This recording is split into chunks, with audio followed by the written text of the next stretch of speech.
Oke, kembali lagi bersama channel Konsultani. Bersama Konsultani, petani cerdas, petani mandiri, merdesa. Episode kali ini kita akan membahas mengenai micin yang digunakan dalam bidang pertanian. Jadi sebelum lanjut, mari kita dukung channel ini dengan cara klik tombol like dan tombol subscribe agar channel ini semakin berkembang dan saya semakin semangat untuk membuat konten-konten tentang pertanian. Oke, kita langsung saja. Jadi, micin selain sebagai penyedap rasa juga dipercaya mampu menyuburkan tanaman, bahkan dikatakan mampu merangsang pembungaan maupun pembuahan dari tanaman. Nah, pertanyaannya apakah benar micin ini mampu menyuburkan tanaman dan bagaimana analisa secara lebih ke saintifiknya? Oke, kita akan bahas di sini.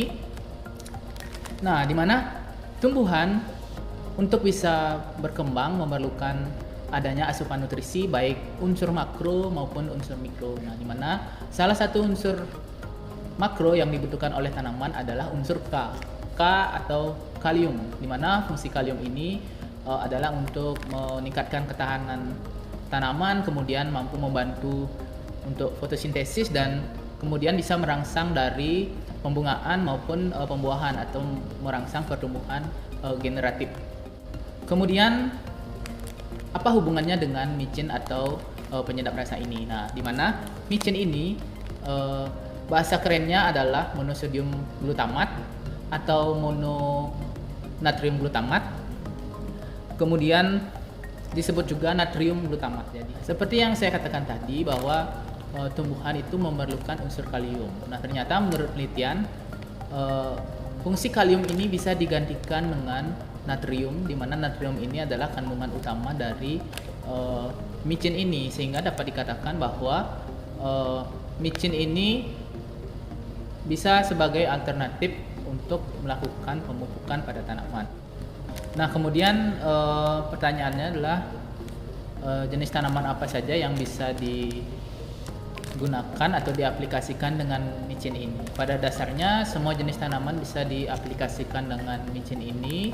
Bisa dilihat dari misalkan setelah aplikasi micin kita evaluasi apakah ada perubahan dari warna daun mungkin atau pertumbuhan tunas-tunas baru. Namun dengan kondisi micin yang sedikit ini, mungkin rekomendasi digunakan untuk tanaman-tanaman yang berukuran lebih kecil, misalkan sayur-sayuran, cabai, terong, tanaman hias atau bunga-bungaan. Sedangkan untuk tanaman-tanaman keras seperti mangga maupun durian mungkin tidak efisien menggunakan micin ini sebagai pupuk, karena tentu akan menggunakan micin dalam skala yang lebih besar dan tentunya harga micin ini tidak murah jika dibandingkan dengan pupuk. Kemudian bagaimana cara menggunakan micin ini? Jadi micin ini sangat larut dengan air, jadi bisa digunakan dengan cara melarutkannya dengan air, kemudian dilakukan penyiraman pada tanaman atau melakukan spraying atau penyemprotan. Nah, kemudian untuk dosisnya, karena ini adalah coba-coba, tidak ada takaran yang ideal, mungkin kita bisa kira-kira 5 gram micin dicampur dengan 1 liter air kemudian disiram pada tanaman. Nah, apakah micin ini mampu menggantikan pupuk secara utuh atau sepenuhnya? Seperti yang saya katakan tadi bahwa tanaman memerlukan nutrisi yang majemuk, unsur makro dan unsur mikro, sedangkan micin ini hanya memiliki unsur natrium atau pengganti kalium. Jadi jika menggunakan micin saja untuk memupuk tanaman, tentu pertumbuhan tanaman tidak akan menjadi maksimal.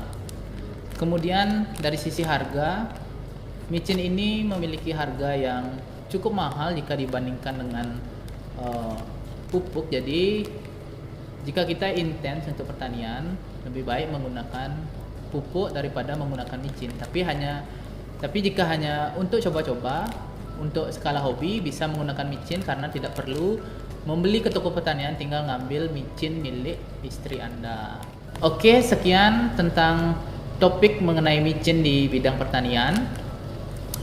Jika ada saran-saran maupun komentar bisa tulis di kolom komentar, dan untuk mendukung channel ini supaya tetap berkembang, klik tombol subscribe dan share ke teman-teman Anda agar informasi tentang sektor pertanian ini dapat disebarluaskan dan petani menjadi cerdas, petani menjadi mandiri dan akhirnya merdesa.